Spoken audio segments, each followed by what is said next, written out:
Buenas tardes, hermanos. ¿Cómo están? Hoy no llovió, ¿verdad?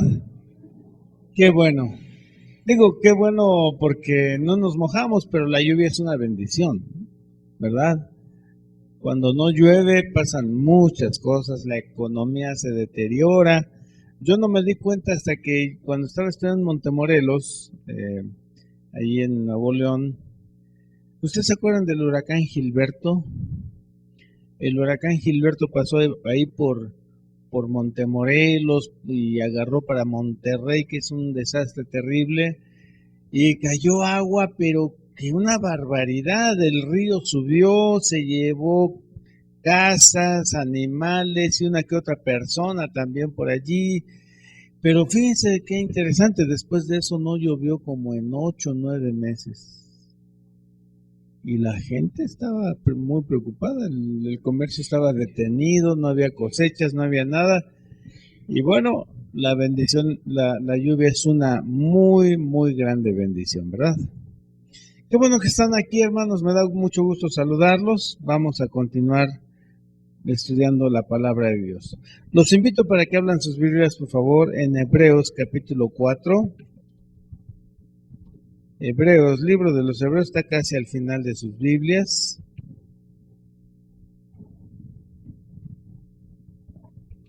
Hebreos capítulo 4. Vamos a leer los versículos del 14 al 16.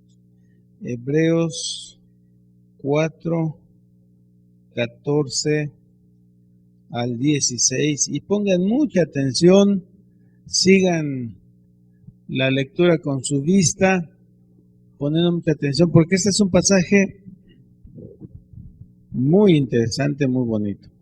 Hebreos capítulo 4, versículos 14 al 16. ¿Ya lo tienen?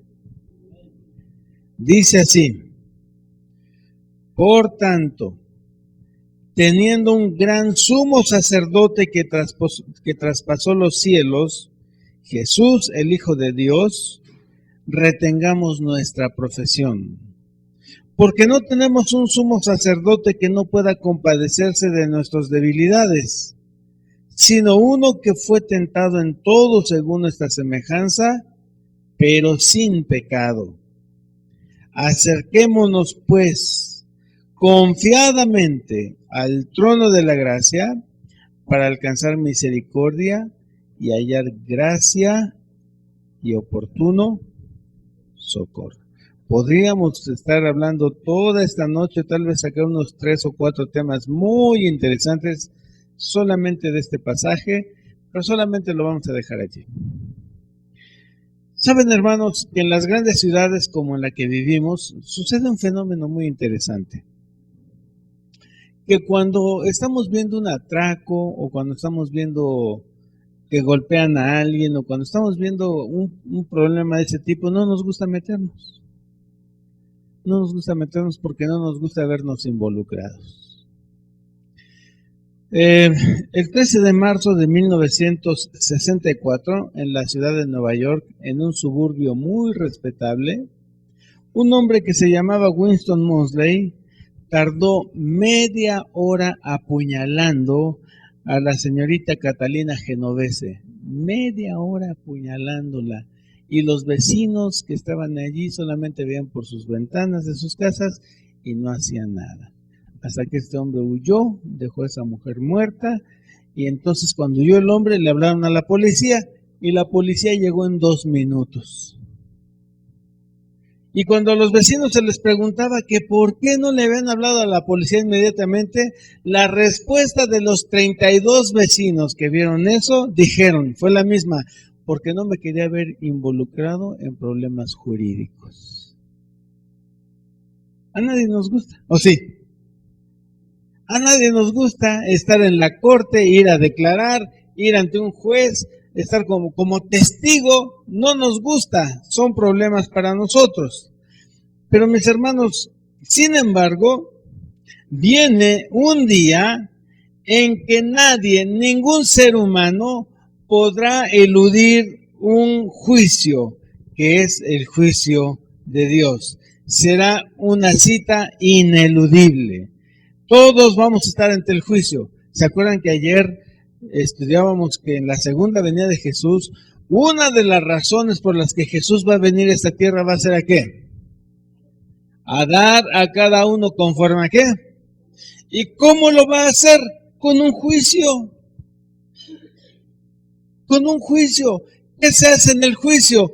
Yo me presento como el acusado, está el acusador, está mi defensor, está el juez, están los testigos, y entonces, dependiendo de lo que digan que yo hice, entonces va a ser el veredicto. Así va a ser, hermanos, así va a ser. Por eso es bien importante que conozcamos nosotros esto acerca del juicio. Miren, hace aproximadamente 2500 años, ya tiene mucho tiempo, un hombre le llegó el juicio así inmediatamente. Me refiero al rey Belsasar. ¿Ustedes se acuerdan quién fue el rey Belsasar? Fue un rey del imperio neobabilónico que estaba gobernando ese imperio y que el pueblo de Israel estaba sujeto al imperio. ¿Y se acuerdan qué pasó? Hizo un gran banquete.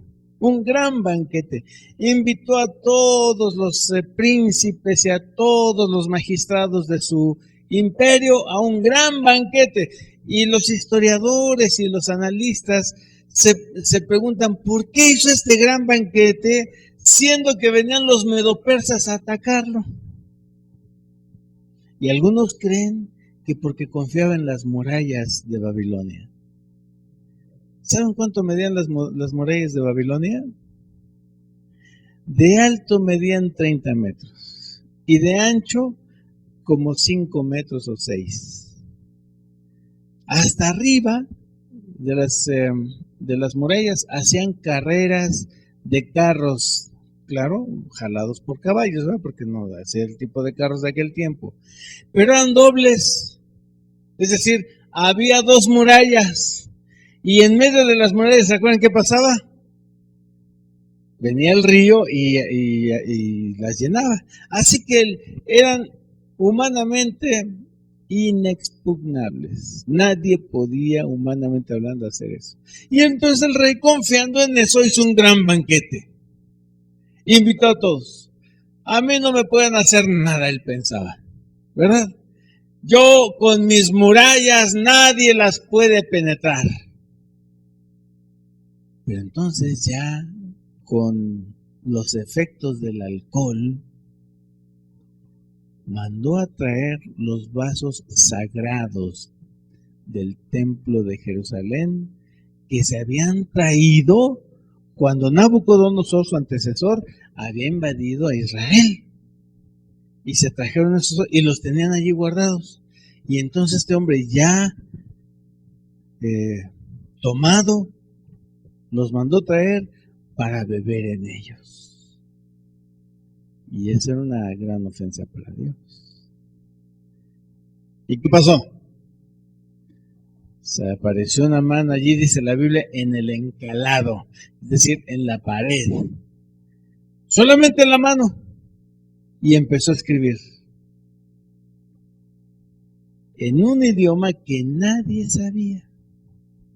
Tuvieron que llamar a Daniel, que ya era anciano, y le preguntaron que qué decía en esa escritura. ¿Y qué decía?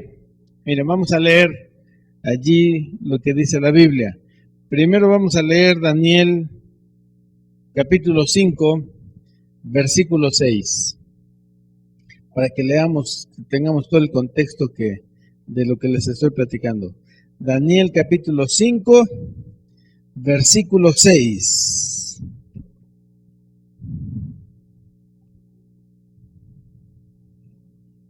Voy a leer desde el versículo.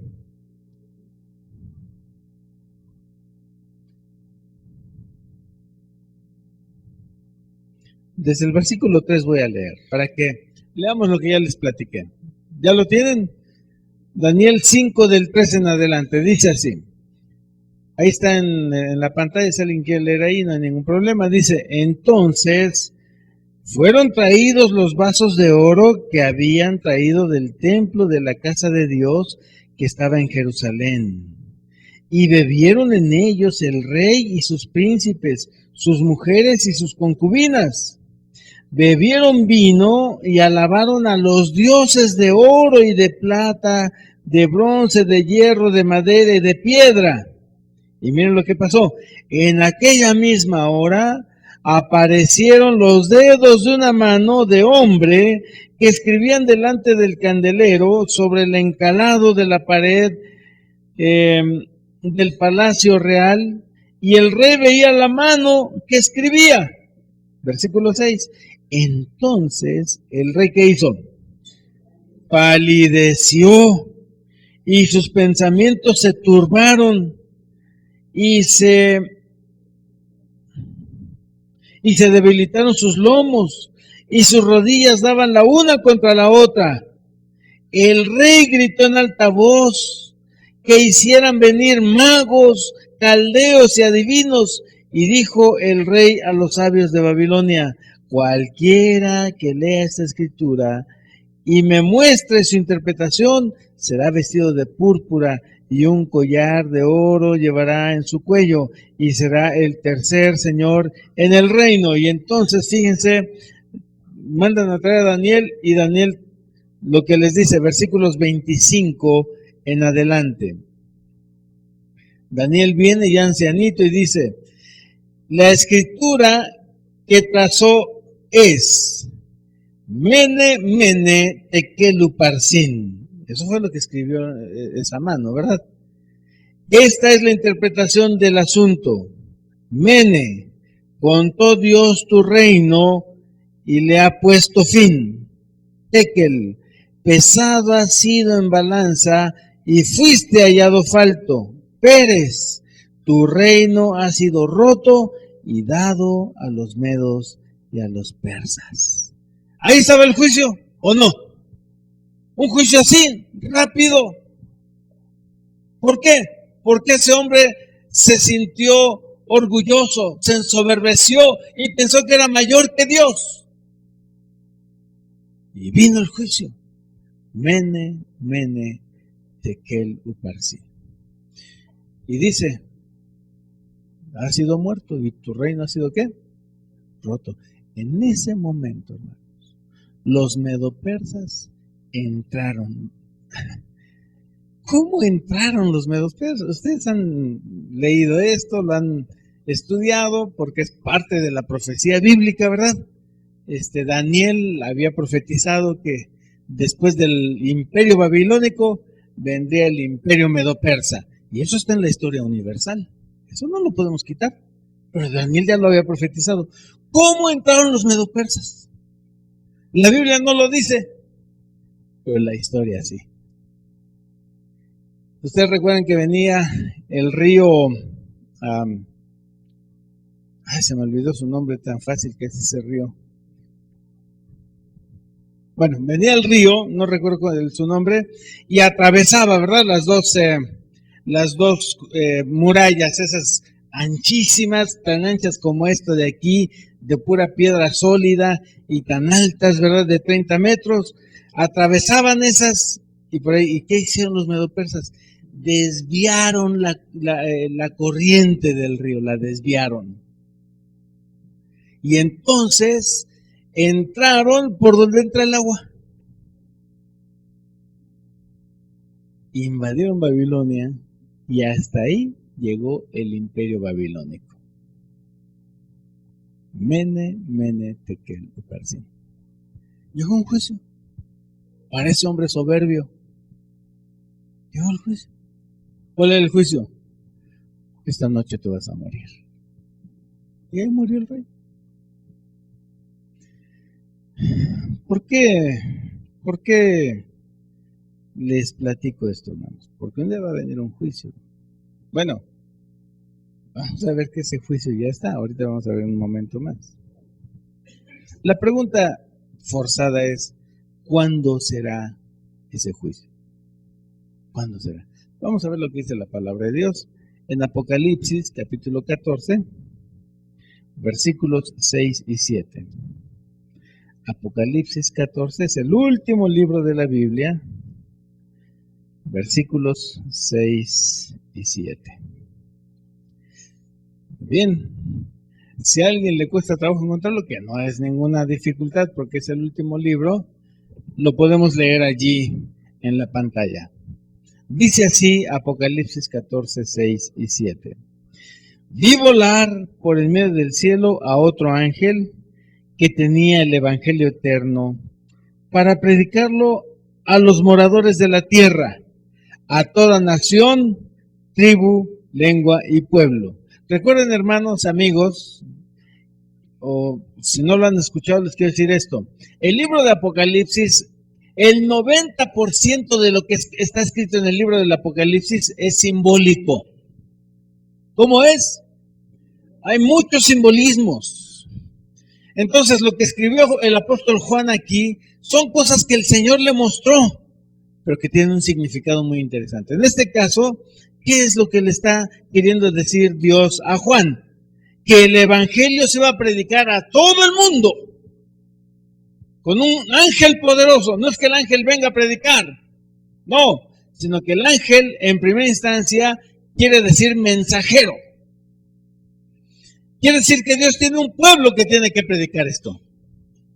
Y en ese marco, en la predicación del evangelio a toda nación, tribu, lengua y pueblo, dice el versículo 7, miren cómo predicaba el ángel, diciendo a gran voz, temed a Dios y dadle gloria.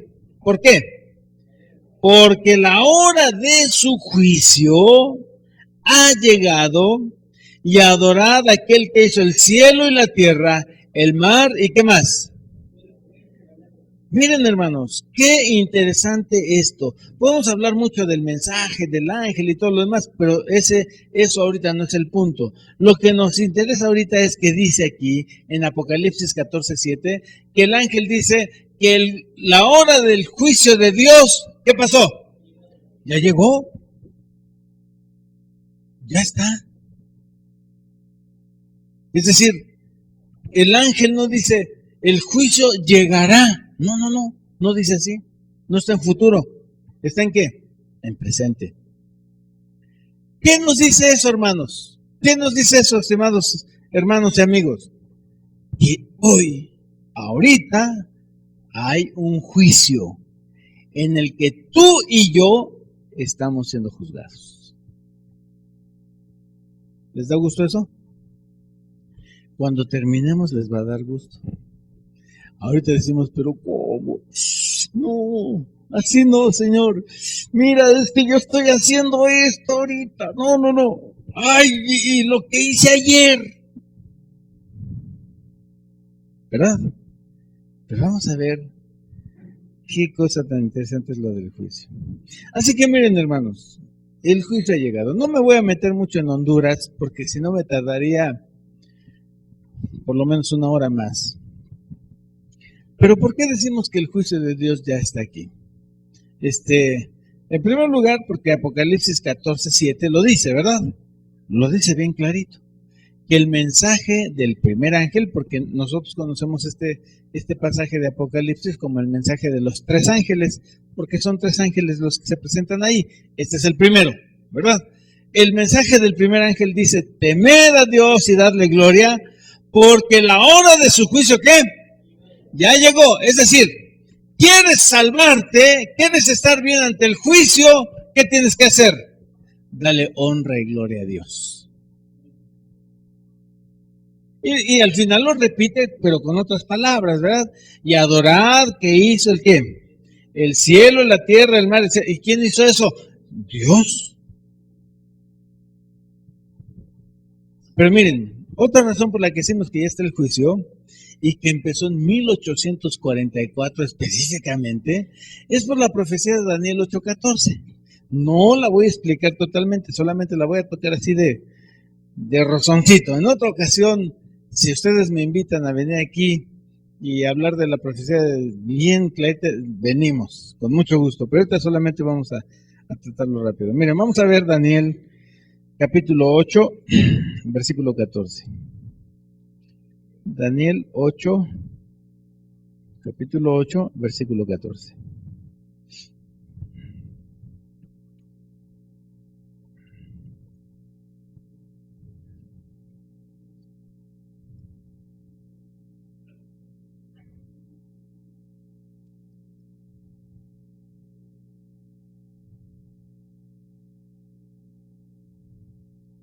¿Ya lo tienen? Daniel 8:14.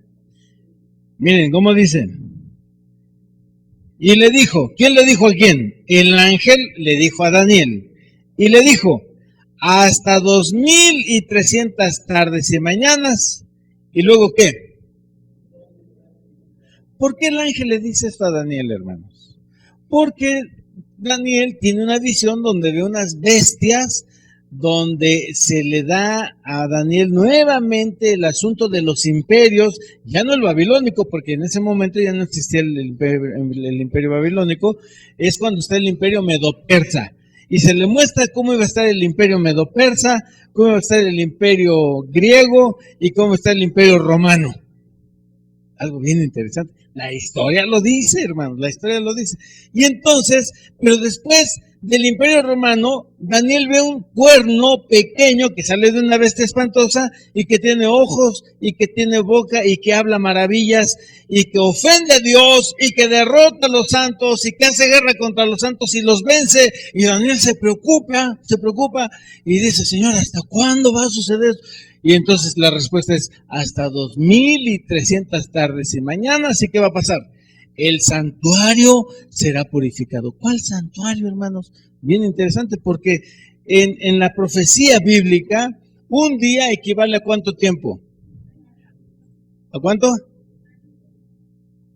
A ver, unos dicen 1 año, otros a 1000. 1000 años. Si son 2300 tardes y mañanas, ¿cuántos años son? 2300 años, claro, hermanos, por favor, ¿verdad? Entonces, es 1 año por día, es la profecía. Ahora, ¿cuándo empezó? Vamos a ver Daniel 9, 25. Daniel capítulo 9, versículo 25. ¿Ya lo tienen? Si no lo tienen ahí en la pantalla, nuestro amigo lo va a poner. Dice así: sabe pues y entiende que desde la salida de la orden para restaurar y edificar a Jerusalén hasta el Mesías príncipe habrá 7 semanas, etcétera, etcétera, etcétera. ¿Cuándo empezó esta profecía? Cuando salió la orden para restaurar Jerusalén. ¿Y cuándo, en qué año el rey Artajerjes dio la orden para restaurar Jerusalén? Eso no está en la Biblia, está en la historia. ¿Se acuerdan en qué año fue? En el año 457 antes de Cristo. Si nosotros hacemos cuentas, si sumamos a menos 457, ¿por qué digo menos 457? Porque antes de Cristo veníamos de más a menos, ¿verdad? Es decir, por ejemplo, Moisés, ¿en qué año vivió? Pues en el 1000 antes de Cristo, 900 y tantos antes de Cristo. Pero vienen avanzando y entonces Daniel vive más o menos en el año 600 antes de Cristo. Viene disminuyendo. Pero Daniel dice que cuando salga la orden para restaurar Jerusalén, empezaría la profecía. Entonces, en el año 457 antes de Cristo se da la orden.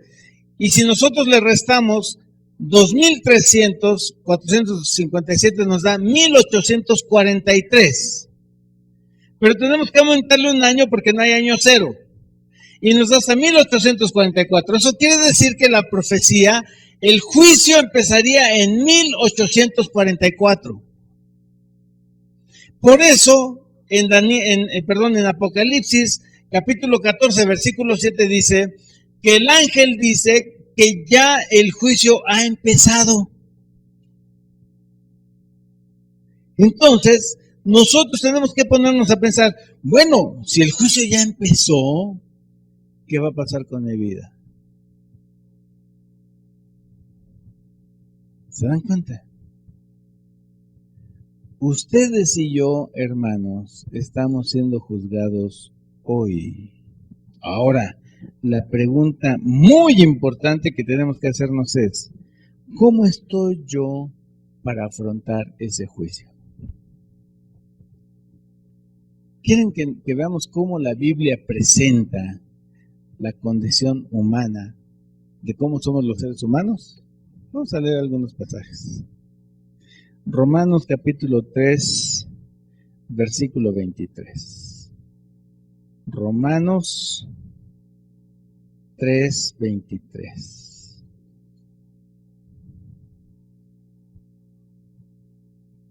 Ahí está en la pantalla, si lo quieren leer ahí o en sus Biblias, como ustedes gusten. Dice así, fíjense bien, Romanos capítulo 3, versículo 23. Miren cómo dice el apóstol Pablo. Por cuanto todos, ¿qué? Y estamos, y digo estamos porque todos pecamos, ¿verdad? Y estamos destituidos ¿de qué? No hay nadie que diga, no, yo no he pecado. No hay nadie aquí ni en el mundo entero que pueda decir, no, espérame, yo no soy pecador. No, todos somos pecadores. Este servidor es pecador. Todos los que estamos aquí somos pecadores. Eso dice el apóstol Pablo. Por cuanto todos pecaron, ¿están qué? Qué cosa tan terrible. Vamos a ver otro pasaje. Isaías 64:6, por favor. Isaías capítulo 64, versículo 6.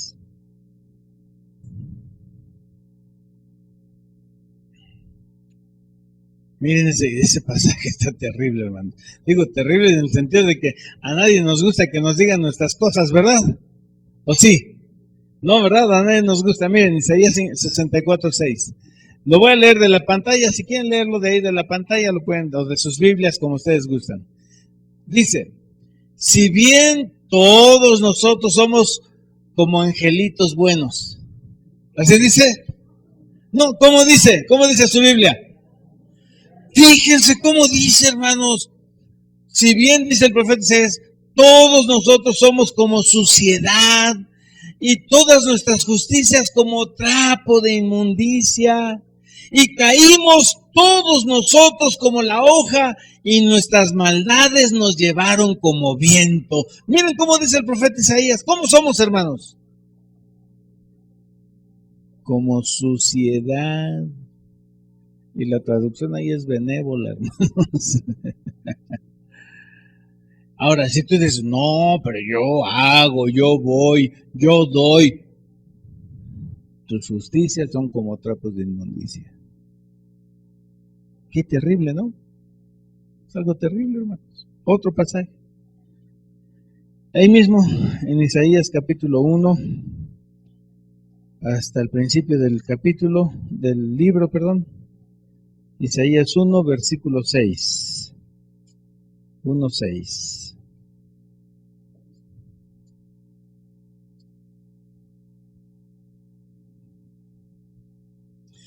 Otro pasaje. Isaías 1:6. Miren cómo dice. Desde la planta del pie hasta la cabeza, no hay en él cosa que. Ilesa dice esa versión, cosa sana dicen otras versiones. Sino herida, hinchazón y podrida llaga. No están curadas ni vendadas ni suavizadas con aceite. Es decir, todos nosotros, todo lo que somos cosa mala, hermanos. Todo lo que tenemos está lleno de inmundicia. Está enfermo. El último, Romanos capítulo 3. Romanos capítulo 3, versículos del 9 al 12. Romanos capítulo 3, versículos del 9 al 12. Miren, es algo interesante lo que dice el apóstol Pablo. Romanos 3. Si quieren leer la pantalla en su Biblia, como ustedes gusten, yo voy a leer de mi Biblia. Dice el apóstol, hace una pregunta Pablo. ¿Qué pues? ¿Somos nosotros mejores que ellos? ¿Y qué contesta? En ninguna manera, pues ya hemos acusado a judíos y a gentiles que todos están bajo pecado, como está escrito. No hay justo ni aun uno, no hay quien entienda, no hay quien busque a Dios. Todos se desviaron a una, se hicieron inútiles. No hay quien haga lo bueno, no hay qué. Wow. ¿Cómo ven? ¿Cómo nos presenta la palabra de Dios, hermano? ¿Nos gusta? ¿Les gusta? No. La pregunta que estamos contestando es, ¿cómo estás tú, mi hermano, para afrontar el juicio? ¿Te gustaría presentarte ante el juicio así como nos presenta la Biblia? A mí no. Porque seguramente, lo más seguro, es que si me presento así, no me voy a salvar. Porque yo soy pecado. Yo soy pecado, hermano. Pero ¿saben una cosa, mis hermanos? Esta noche les traigo una buena noticia. Porque no quiero que se vayan preocupados. Quiero que se vean contentos de aquí. ¿Cuál es la buena noticia? Que en el juicio tú puedes salir justificado. ¿Quieren saber cómo? Romanos, capítulo 3, ahí mismo donde estamos, versículos 23 y 24. Ya el apóstol Pablo leímos que del versículo del 9 él dice, ¿qué? ¿Somos mejores nosotros que ellos? Es decir, como él era judío, ¿verdad? El apóstol Pablo era judío, dice, nosotros somos mejores que los gentiles. ¿Y qué dice? En ninguna manera, porque ya hemos dicho que tanto judíos como gentiles estamos perdidos. Pero fíjense lo que dice más adelante, versículos 23 al 25. Dice el apóstol Pablo, por cuanto todos pecaron, ese fue el que leímos al principio, ¿y están qué? Pero no acaba ahí el apóstol Pablo. Siendo justificados, ¿cómo? Gratuitamente por su gracia, mediante la redención que es en Cristo Jesús, a quien Dios puso como propiciación por medio de la fe en su sangre, para manifestar su justicia a causa de haber pasado por alto en su paciencia los pecados pasados. ¿Qué está diciendo el apóstol Pablo aquí? Que tú y yo, hermano, hermana, visita que estás aquí, tus pecados, todos tus errores pueden ser perdonados porque Cristo Jesús murió en la cruz del Calvario. Eso está diciendo Pablo. Y miren, el lenguaje que hizo el apóstol Pablo es muy interesante. Dice, siendo justificados, ¿cómo? Gratuitamente. ¿Qué es ser justificado? Un ejemplo. ¿Se acuerdan del mocha orejas? Bueno, así le decían, ¿verdad? Así, lo que les decía el otro día, le etiquetamos a la gente, ¿verdad? ¿Por qué le ponían así? Porque les mochaba la oreja a sus secuestrados, ¿verdad? Bueno, eso cuando yo escuché eso, y es algo tan grande aquí en el DF y en todo el país, yo quedé indignado y dije, pero ¿cómo es posible que una persona tenga no el valor, sino la desfachatez de cortarle una oreja a su víctima y mandársela a sus familiares? Bueno, vamos a suponer que ese hombre en la cárcel, porque espero que esté en la cárcel, ¿verdad? Que ese hombre en la cárcel, un día llega alguien y le habla del amor de Jesús. Y ese hombre dice, ¿saben qué? Es cierto, cometí muchos errores y le pide perdón a Jesús. ¿Qué hace Jesús? ¿Lo perdona o no lo perdona? Claro que lo perdona. Es justificado. Es decir, es declarado justo, es declarado como si nunca hubiera pecado por Cristo Jesús. Es justificado. Y el apóstol Pablo dice, somos justificados gratuitamente por nuestro Señor Jesucristo. Hermano, no tienes por qué afrontar tú solo el juicio. Si tú vas solo ante el juicio, vas a perder. Pero si vas con Cristo Jesús, vas a ganar. ¿Se dan cuenta? No es nada más de que, ay, bueno, acepto a Jesús como mi Salvador o no lo acepto. Ay, es que mi familia, es que mis amigos me critican, es que mi novio no es de esa iglesia, o mi novia, es que en la escuela me van a ridiculizar, todo el mundo se va a burlar de mí. No es eso nada más, es tu salvación. Por eso se necesita valentía. Acepta a Jesús.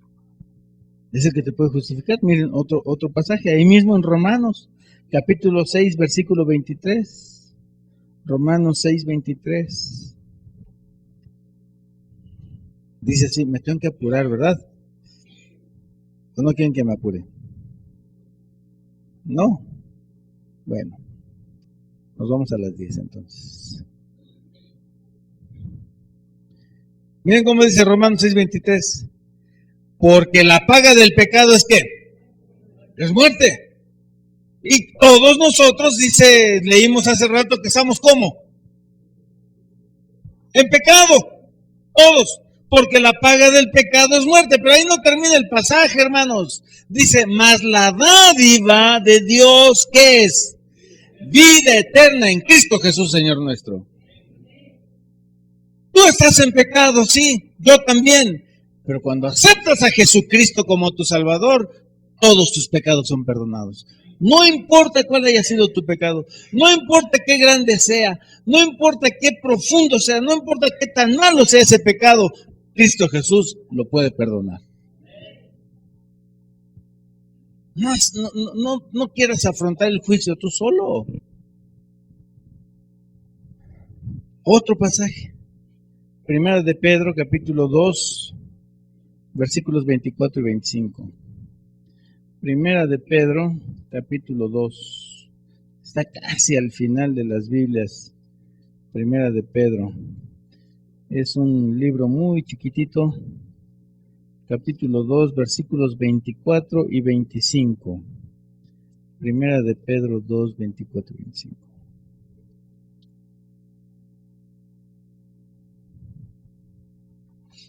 Este es un pasaje extraordinario. Miren cómo es el apóstol Pedro. ¿Ya lo tienen? Quien llevó él mismo, ¿a quién está refiriendo? A nuestro Señor Jesucristo. Quien llevó él mismo nuestros pecados en su cuerpo sobre el madero, es decir, sobre la cruz, ¿verdad? Para que nosotros, estando muertos a los pecados, vivamos a la justicia, y por cuya herida fuisteis sanados, versículo 25. Porque vosotros erais, es decir, está hablando en el pasado, erais como ovejas descarriadas, pero ahora habéis vuelto al Padre y Obispo de vuestras almas. Eso es lo que hace Jesús, hermanos. ¿Qué es lo que hace nuestro Señor Jesucristo? Te perdona. Tú estabas descarriado, hacías lo que querías, hacías todo lo que se te antojaba, pero cuando te entregas a Cristo Jesús, ese Padre Celestial te guía, te dirige, te ayuda y te perdona. Así que mis hermanos, y finalmente ese pasaje tan famoso y conocido de San Juan 3:16. Los que no se lo sepan de memoria, búsquenlo. Los que se lo sepan de memoria, lo vamos a decir de memoria. Los que no se lo sepan, léanlo. No hay ningún problema si no se lo saben, ¿eh? No hay ningún problema. Ya estoy seguro que después se lo van a aprender. Muy bien, San Juan 3:16. ¿Saben qué decía Martín Lutero de este pasaje? Que era el Evangelio en un versículo, nada más. San Juan 3:16. ¿Ya lo tienen? Todos vamos a repetirlo fuerte. No importa que se rompan los cristales. Una, dos, tres. Porque de tal manera amó Dios al mundo que ha dado a su Hijo unigénito, para que todo aquel que en él cree no se pierda, mas tenga vida eterna. Jesús te ama tanto a ti, hermano, hermana, que envió a morir a Jesús en tu lugar para que tú tengas vida eterna. Estamos en un juicio, sí, y no sabemos cómo afrontarlo. Y si lo afrontamos solos, nos vamos a perder. Pero si lo afrontas con Cristo Jesús, lo vas a ganar. Mis hermanos, no debes temer al juicio mientras estés tomado de la mano de Cristo Jesús. Jesús a eso vino, porque el Hijo del Hombre, dice el Evangelio, vino a buscar y a salvar lo que se había perdido. Y lo que se había perdido eras tú y yo. Pero él vino a eso, a buscarnos y a salvarnos. Y miren lo que dice el apóstol Pablo, Primera de Corintios, capítulo 6. Primera de Corintios, capítulo 6. Y vamos a leer los versículos del 9 al 11.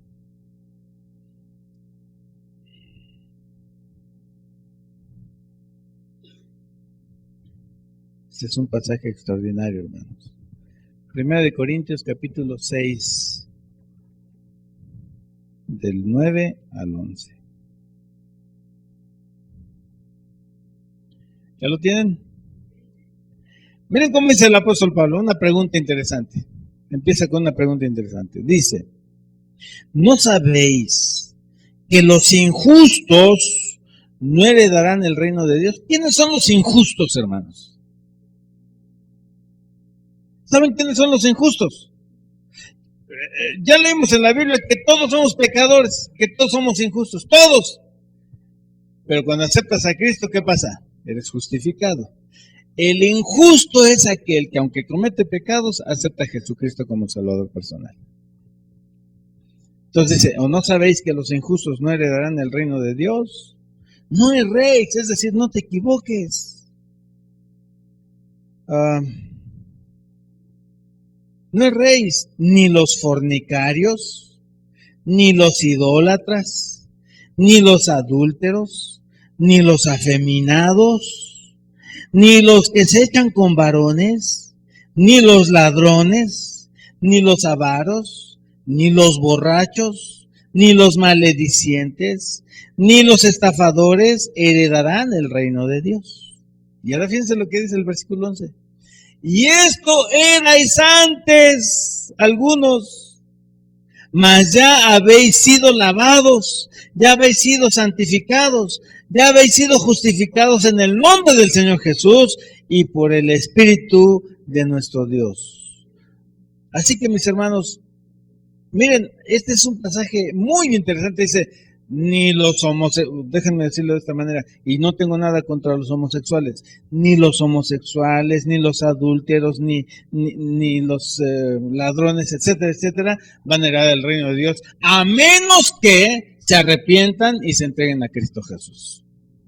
Porque dice el apóstol Pablo, ustedes así eran antes, pero sus pecados ya fueron lavados por la sangre de Cristo Jesús. Qué maravilloso, hermanos. Esto es extraordinario. ¿O no lo creen? ¿Vale la pena aceptar a Jesucristo, sí o no? Por supuesto que sí, hermanos. Por supuesto que sí. Amigo, amiga, hoy veniste a este lugar no por casualidad. Cristo Jesús quiso que tú vinieras hoy aquí. A lo mejor alguien te invitó. A lo mejor por no es bueno, ya, porque nos están molestando mucho, voy a ir ya, para que se calle. Bueno, no fue por eso, fue por el Espíritu Santo. Y si estás aquí, es porque el Señor te quiere salvar. Es por eso. Te ama tanto. Escuchen bien esto. Te ama tanto y está dispuesto a perdonarte todo lo que has hecho. Todo, todo, todo. Porque Él es un Dios de amor. Cuenta la historia de que había una escuela rural allá en las montañas, donde los maestros no duraban nada, porque los niños eran de lo peor, así como cuando yo era chiquito. Mi esposa fue la que me compuso, hermanos. Todavía me conoció bien latoso. Bueno, eran de lo peor. No duraron los maestros. Y un día llegó un maestro, ya para jubilarse, grande, cansado el hombre. Y cuando los niños lo ven llegar, este no nos va a durar nada. Si el otro que estaba bien joven no nos duró más que 15 días, este no nos va a durar nada. Llegó el maestro cansado y les dijo, muy bien, muchachos, vamos a empezar por las reglas. Regla número 1. Nadie puede llegar después de las 8 de la mañana. 5 minutos de tolerancia. A las 8:05 se cierra la puerta y nadie entra. Regla número 2. Todos deben de venir limpios, bañados, bien peinados, bien aseados. Regla número 3. Todos deben traer su uniforme completo. Camisa blanca, pantalón azul marino, zapatos negros. El que no traiga así no entra a clases. Y empezó con reglas. Número 4. Número 5. No. Regla número 20. Aquel que le robe su almuerzo a su compañero va a recibir 5 varazos con esta vara. Y agarró una vara así gruesa, hermanos. 5 varazos con la espalda desnuda. Y empezó. Cuando se volvió el maestro a escribir al pizarrón, le llovió todo tipo de proyectiles, naranjas, gises, de todo, y volteaba y nadie era. Lo aguantó el maestro. Y empezó a ponerse las leyes en práctica. ¿Y qué creen? Que la escuela se empezó a componer. Los niños llegaban limpios, a tiempo, etc. Y en un mes, esa escuela era otra. Pero un día, Carlitos dice, maestro, alguien me robó mi almuerzo. Cierren el salón y vamos a revisar mochilas. Cierran el salón y empiezan mochila por mochila. Y encuentran el almuerzo de Carlitos en la mochila de Juanito. A ver, Juanito, ¿te acuerdas cuál es la regla número 20? Sí, profesor. 3 varazos con esa varota que tiene ahí. Quítate la camisa. Cuando se quita la camisa, Juanito, flaquito, flaquito, se le marcaban las costillas, la espina dorsal, todo. Y todos se quedan viendo a Juanito, ¿verdad? Y le dice el maestro, y Juanito, ¿y por qué robaste eso? Profesor, es que mi papá tiene un mes que no trabaja y tenía mucha hambre. Y el maestro dice, ¿ahora qué hago? ¿Aplico la ley o le doy? Y dijo, si no aplico la ley, todo se va a echar a perder. Bueno, Juanito, recárgate en el escritorio y te vamos a dar tus 5 varazos. Se recarga Juanito en el escritorio con la espalda desnuda. Todo se le marcaba, sus huesitos, todos. Y todos viendo al maestro, ¿verdad? Y agarra la vara el maestro con mucho dolor. Y la levanta para darle el primer varazo y se oye una voz por allá. Maestro, no lo haga. Démelos a mí. Se quita la playera otro compañero, fuerte, alto, y cubre a Juanito. Y le dice, ahora sí dele, maestro. Eso hizo Jesús por ti, hermano. Eso lo hizo Jesús. Y eso hace en el juicio. Cuando tú lo aceptas a Jesús, Él te agarra y te protege. Y dice, yo morí por Él. Este es mi hijo. El Señor nos hace una invitación muy agradable. Vamos a ver qué dice Isaías 1:8. Con esto terminamos, hermanos. Isaías 1:8. Él quiere hacer un negocio contigo. Él quiere hacer cuentas. Él quiere hacer algo interesante contigo. 1:8. ¿Lo tienen?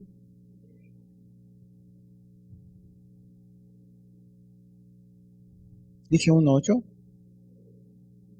1:18, perdón. 1:18.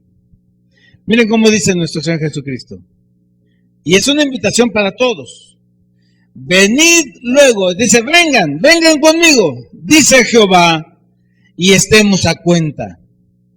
Si vuestros pecados fueren como la grana, como la nieve serán emblanquecidos. Si fueren rojos como el carmesí, ¿qué va a pasar? Vendrán a ser como blanca lana. Es decir, miren, Jesús dice, vengan, vamos a hacer cuentas ustedes y yo. Ay, espérame, Señor. Si el Señor Jesús me dice a mí, a ver, Julio, ven para acá, vamos a hacer cuentas tú y yo. Uy, espérame, Señor, pero si me vas a sacar todos mis pecadotes desde que soy chavito, espérame. ¿Nos da miedo o no nos da miedo?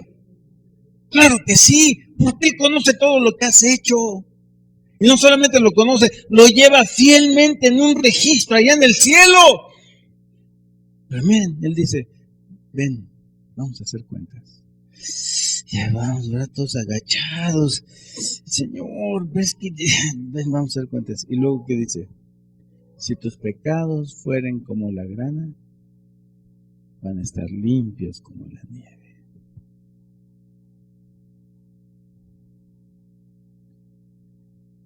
¿Cuál es su nombre, hermano? Vamos a ejemplificarlo de la siguiente manera. Un día yo voy con el hermano Rubén. Le digo, oiga, hermano, ¿ya vio el nuevo Gol de la Volkswagen que salió? Ah, sí, está bonito. Présteme 160,000 pesos, hermano, para comprarme uno de esos. Y el hermano me dice, sí, pastor, ¿cómo no? Porque el hermano tiene dinero, ¿verdad? Venga, pastor, nada más 160 o más. No, con esto está bien. En un año se los pago, hermano Rubén. Bueno, yo voy, me compro mi Gol y ando ahí en el carro. Bien padre, ¿no? Pasa un año, pasan 2 y yo no le pago. Y el hermano Rubén me dice, pastor, ¿qué le parece si hacemos cuentas? Ay, hermano, ¿con intereses o sin intereses?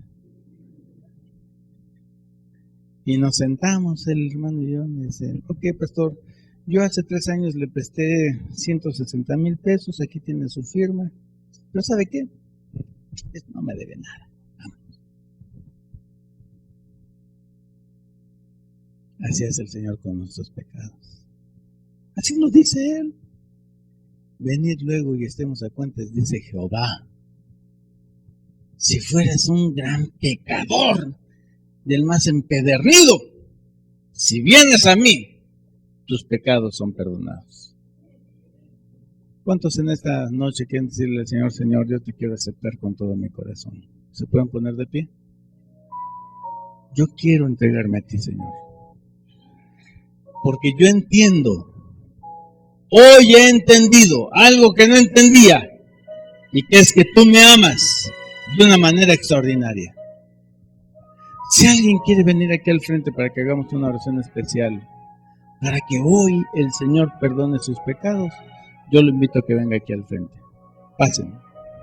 ¿Quién quiere decirle al Señor, Señor, perdóname? Vengan, hermanos, vengan. No tengan temor.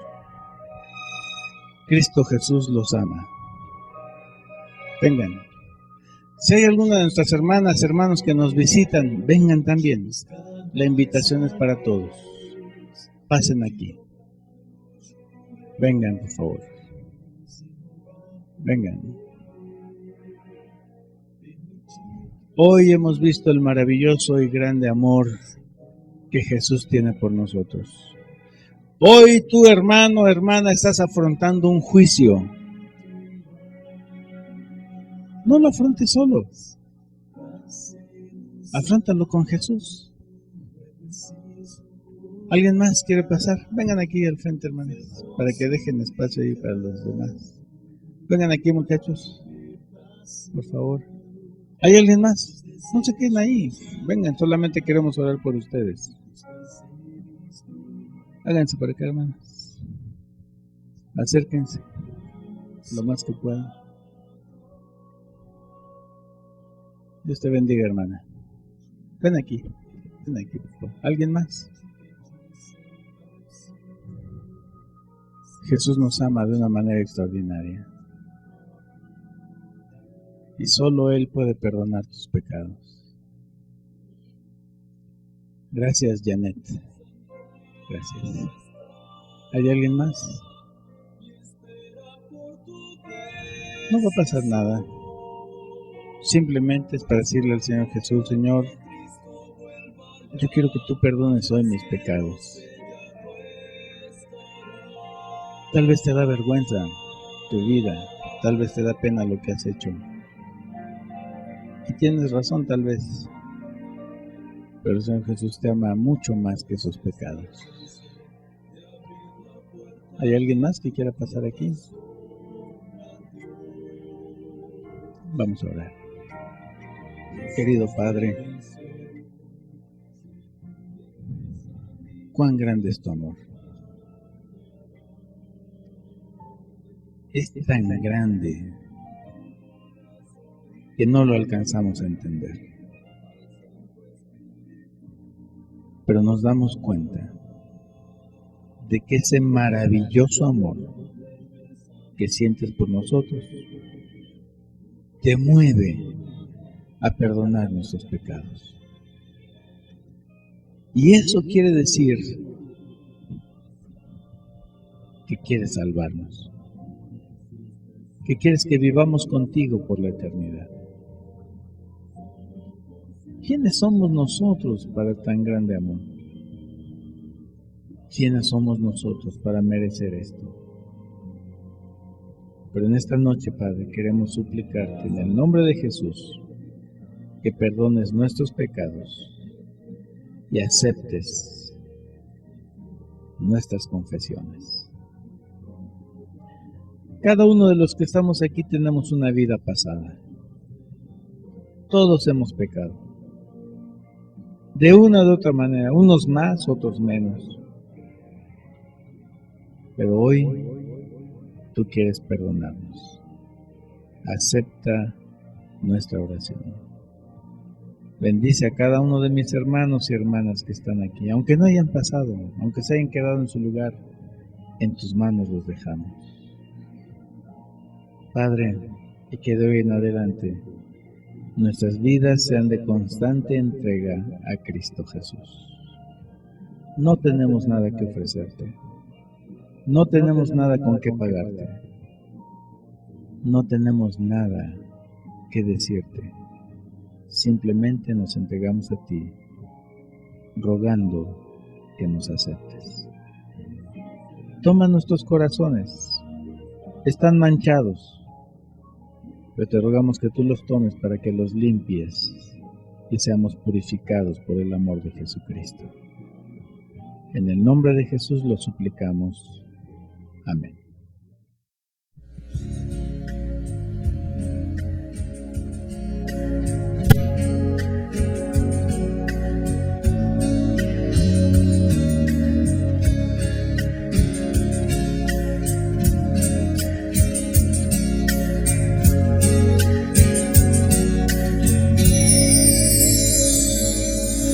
Segura estoy de estar aquí.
sé